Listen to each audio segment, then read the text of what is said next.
Bonjour, chers candidates. Nous voilà donc à notre première séance de cours à distance en réplique à la situation de la pandémie. Eh bien donc, avant la situation, on était sur la notion de la religion et donc plus particulièrement sur les preuves de l'existence de Dieu.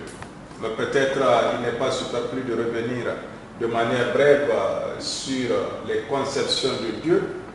Nous avons vu donc qu'il existe des conceptions de Dieu en fonction de la religion ou en fonction peut-être des communautés.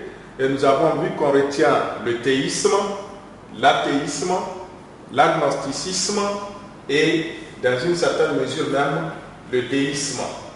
Alors, sans oublier le panthéisme. Le panthéisme qui est la doctrine identifiée à la religion. Alors l'athéisme qui est évidemment l'opposé du théisme. Le théisme c'est la doctrine de l'existence d'un Dieu suprême, créateur du monde, auquel on peut opposer donc le polythéisme qui est la croyance à plusieurs divinités.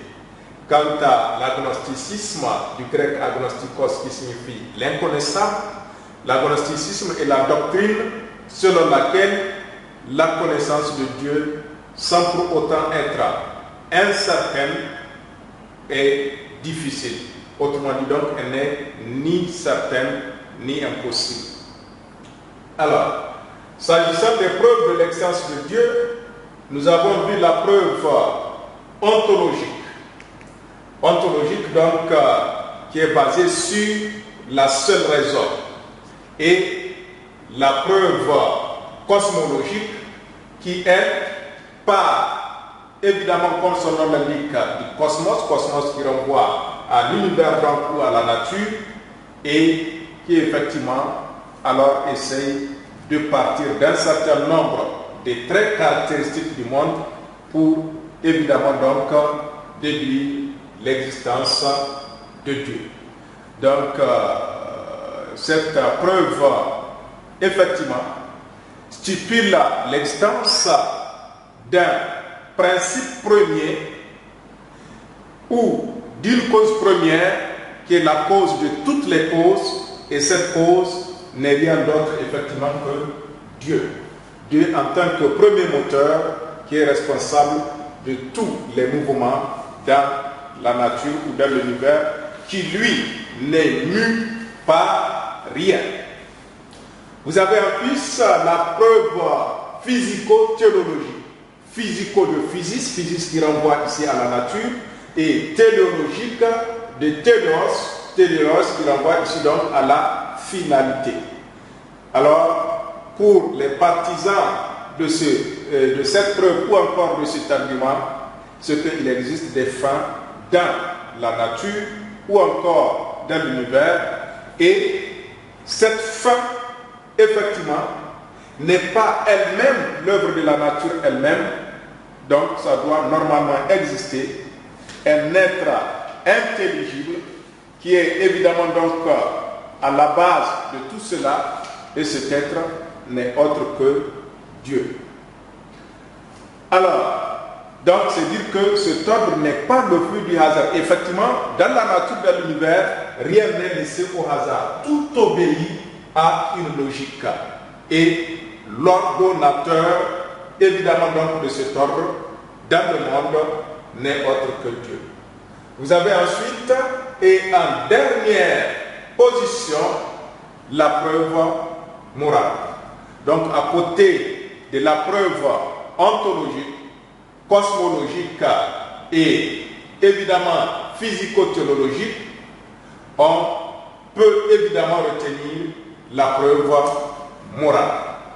Cette preuve morale stipule qu'il existe évidemment donc des preuves qui, elles, ne s'appuient ni sur la nature, ni encore sur la raison. Alors, pour les partisans de cette preuve, la croyance en Dieu donne un sens à la vie humaine et la satisfait pleinement. et surtout satisfaire notre conscience morale. Et c'est surtout donc à Kant qu'il faudrait revenir parlant de cette preuve morale qui lui postule l'existence d'un Dieu justicier qui corrigera toutes les inégalités sociales auxquelles les hommes sont évidemment donc confrontés dans ce monde, et ce même Dieu justicier qui va récompenser les bons et punir les méchants. Alors, et là, c'est effectivement ce que aussi nous retrouvons dans certaines approches religieuses. Alors, cette preuve peut se résumer à ce raisonnement suivant. Voilà ce qu'il affirme. Si Dieu n'existe pas, alors les valeurs morales objectives n'existeraient pas. Or, les valeurs morales objectives existent et nous le savons, chacun en fait l'expérience dans sa société, et on doit se demander qui est effectivement la source de ces valeurs morales. La source de ces valeurs morales, c'est effectivement Dieu. Donc, du coup, Dieu existe. En troisième position, nous aborderons alors la question de la relation entre la foi et la raison. Aborder la question de la foi et de la raison revient d'une manière ou d'une autre à s'interroger sur la place ou le rôle de la raison dans la justification ou dans la validation de nos croyances. En tout cas, c'est l'un des problèmes qui découle dans la définition même de la croyance religieuse. Ce qui nous amène donc à nous poser la question suivante: est-ce la raison a une place, un rôle à jouer dans la validation de nos croyances? Alors, y a-t-il compatibilité ou incompatibilité entre foi et raison? Pour répondre à cette question, eh bien, deux possibilités sont envisageables. Il y a d'une part les fidéistes ou la thèse fidéiste et la thèse rationaliste. Que pensent les fidéistes quant à la place de la religion dans l'attitude, du moins la place de la raison ici dans la validation de nos croyances? Pour les fidéistes, eh bien, la raison n'a pas de place dans la validation de la croyance religieuse. La croyance religieuse est un acte de foi. La foi, alors, de son sens étymologique fidèle, se fier à, c'est cette conviction que l'homme a ou que tout croyant a à l'existence d'un être suprême, autrement dit Dieu, et qui exclut le doute, mais évidemment sans aucune justification rationnelle.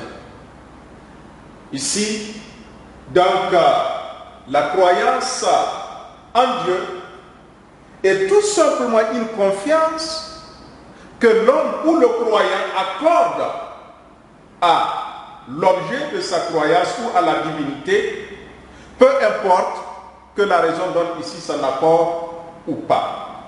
Et à ce sujet, évidemment, beaucoup de croyants pensent que la croyance en Dieu exige une attitude qui se situe au-delà de la raison. Autrement dit donc, la raison n'est pas sollicitée, elle n'est pas nécessaire, elle est même répudiée, et Kierkegaard pense d'ailleurs que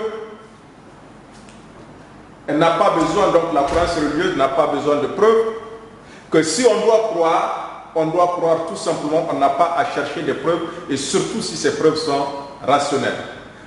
Donc, foi et raison ici sont deux choses incompatibles, là où la raison, en tant que faculté de connaissance et de juger, alors intervient, il n'y a pas de foi.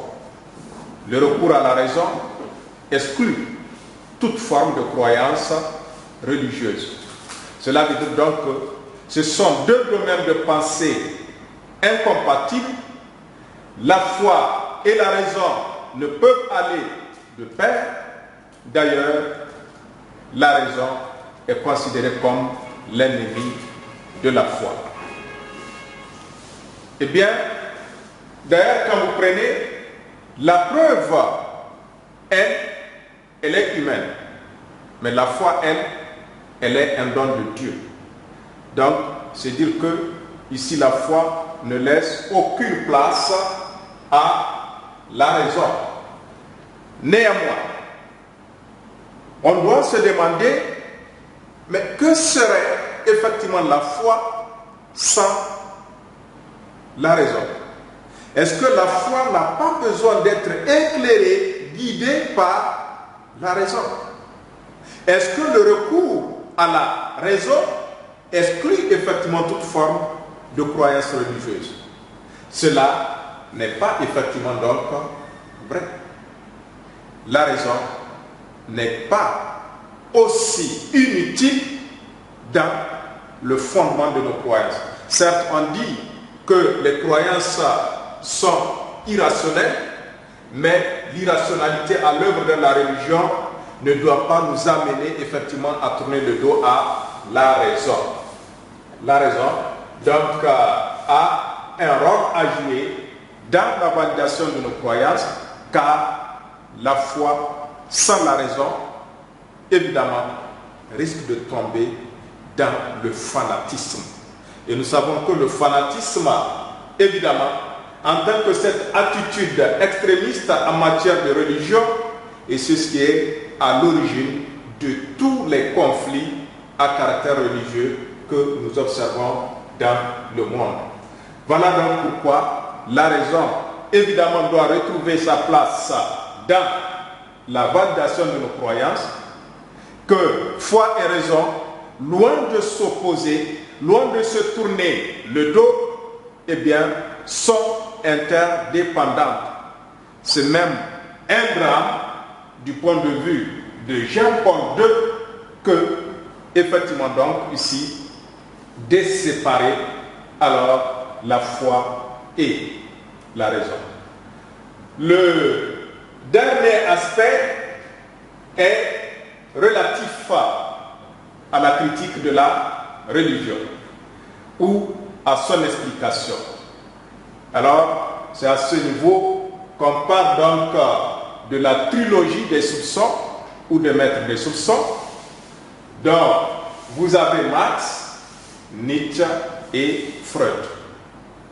Évidemment, en parlant de Marx, on est d'une manière ou d'une autre amené à parler de Feuerbach. Alors, pour les marxistes, la religion est une invention, une création de l'homme. C'est l'homme qui invente, qui crée la religion pour trouver une consolation ou une compensation à sa souffrance ici-bas. Voilà pourquoi il dit qu'elle est une conséquence ici des rapports d'oppression qui règnent dans les sociétés capitalistes ou encore bourgeoises, et qu'elle coïncide par ailleurs à une mise en cause de cette oppression sous une forme fantasmée, c'est-à-dire alors sous une forme imaginaire. Que va faire l'homme religieux?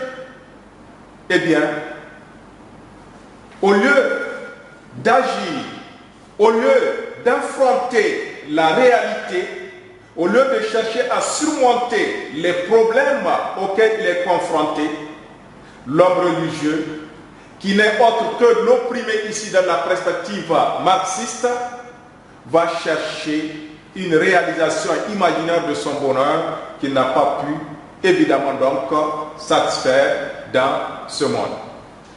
Eh bien, il a l'espoir que, après sa mort, il existe un autre monde, une vie après la mort, et que dans cette vie, donc on peut considérer comme la vie de l'au-delà, seront compensées toutes ses souffrances. Donc il a l'espoir d'une vie éternelle, et voilà pourquoi il dit que la religion est l'opium du peuple. Qu'est-ce qu'il veut dire par là? Que la religion joue le rôle d'un sédatif ou d'un anesthésien. Un sédatif, c'est un calmant de douleur, donc des souffrances. Eh bien, il faut savoir ici que Marx doit son explication de la religion à son maître, évidemment, Feuerbach, qui lui aussi est allemand, au même titre que Marx. Sauf que Marx, tout en partant de la thèse de Feuerbach, il a essayé effectivement de la renverser. Tandis que Feuerbach pense que c'est la religion qui est à la cause ou à la base de l'appauvrissement de l'homme, Marx, lui, ne partage pas cet avis. Pour lui, c'est la pauvreté effective de l'homme qui appelle ici le réconfort illusoire de la religion. Alors, ce qu'on retiendra, que ce soit de la perspective marxiste, tout comme de la perspective feurbachienne, c'est que la religion est effectivement donc aliénation et illusion. Nietzsche partira effectivement donc du même schéma que effectivement donc Karl Marx. Alors, et Nietzsche aussi est allemand, et c'est bizarre, on a l'impression ici que l'Allemagne est vraiment la terre de l'athéisme. Eh bien, Nietzsche, tout comme Marx, reconnaît que la religion est une invention de l'homme, et pas de tous les hommes, les faibles, les impuissants, les incapables. Ce sont eux qui ont besoin de Dieu. Qui ont besoin évidemment alors du pouvoir divin pour que leur vie soit au moins une vie heureuse après la mort, si au moins elle ne l'est pas dans cette vie sur terre. Alors seulement si pour Marx, tout comme pour Nietzsche, la religion est une aliénation, alors il faut savoir que aussi, si la religion est une production de l'homme, quand l'homme est en situation de misère, d'extrême difficulté ou de pauvreté, alors il va revenir à Dieu. Mais quand tout va bien, l'homme oublie Dieu. Alors là, Nietzsche, tout comme Marx, on pense qu'ils sont des athées, oui d'accord, mais ce qu'il expose comme ici théorie, c'est qu'ils sont partis de l'observation même de la vie sociale. C'est que quand vous regardez dans nos sociétés, la plupart des gens qui se versent dans la religion sont ceux qui sont dans une situation d'extrême pauvreté. Donc là, il y a d'une manière ou d'une autre ce que Sartre va appeler la mauvaise foi. Quand tout va bien, on oublie Dieu. Quand ça ne va pas, on revient à Dieu. Et regardez bien aujourd'hui, avec cette situation du Covid-19, vous avez des gens qui ont oublié même si Dieu existe dans leur vie. Mais avec cette situation, parce que ça nous dépasse, alors les hommes reviennent à Dieu. Et très malheureusement, c'est le constat amer. Ni Nietzsche, ni Marx, personne n'a inventé quoi que ce soit. Ils sont partis, évidemment, donc, de l'observation de la vie sociale pour tirer des conclusions. C'est le comportement des hommes, c'est le comportement de la société, ce n'est pas une invention, ce n'est pas une imagination. Donc, voilà pourquoi il dit que la religion est la morale des esclaves. Mais ce qui, évidemment, donc, distingue Nietzsche de Marx, tout en reconnaissant le caractère aliénant de la religion et qu'elle est une invention des hommes, c'est que lui, il ne considère pas, effectivement, donc, la religion comme l'expression des rapports économiques de production et de pression sociale. Nietzsche, évidemment, donc, à ce niveau, ne partage pas le même avis que son prédécesseur. Pour lui, si l'homme doit produire la religion, ce n'est pas pour occulter les rapports économiques de production et de pression sociale tels que alors le prétendait Karl Marx. Au contraire, donc, la religion est une compensation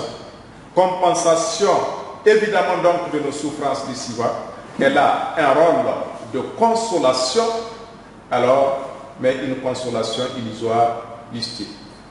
Le troisième dans cette trilogie des maîtres de Soussan, ce Freud.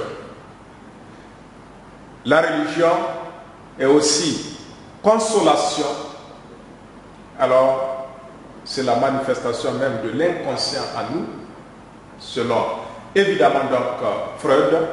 Donc si l'homme s'accroche à la religion, c'est parce qu'il apporte une certaine consolation alors dans cette vie. Elle le console de la mort, parce que si dans la religion on fait comprendre à l'homme qu'il y a une vie après la mort et qui serait d'ailleurs plus meilleure, c'est vrai, ça dépend effectivement de comment nous avons orienté notre vie dans ce monde, mais quand même il y a un grand espoir et pour cela il y a des raisons évidemment donc de s'accrocher à la religion et que nous sommes victimes d'une injustice ou d'une inégalité sociale, comme l'a dit Kant dans son argument moral, effectivement nous serons dédommagés une fois évidemment donc le jour de compte. Et voilà pourquoi il dit bien donc que la religion effectivement est nécessaire à l'homme pour qu'il puisse se consoler. En effet, si on remonte au complexe d'Édipe, chez Freud, il y a chez l'enfant cette assurance d'un père protecteur et avec un sentiment d'amour. Quand l'enfant est sous la protection du père, il se sent en sécurité. Mais avec la fin du complexe d'Édipe, l'enfant évidemment se retrouvera abandonné seul. Alors il ne se sent pas en sécurité.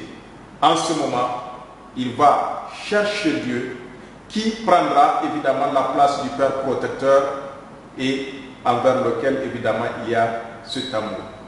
Donc voilà pourquoi Freud assimile la religion, tout comme Nietzsche, à une sorte de pathologie ou de névrose, une névrose obsessionnelle pour évidemment surmonter l'angoisse.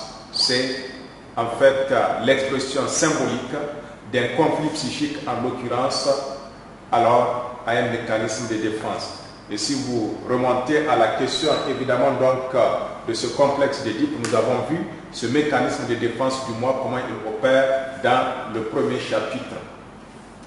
Alors, donc ici, nous retenons en résumé, par rapport à cette question de l'explication de la religion, que ça soit chez Marx, chez Nietzsche ou chez Freud, alors un seul dénominateur commun, c'est que la religion, effectivement, est une aliénation.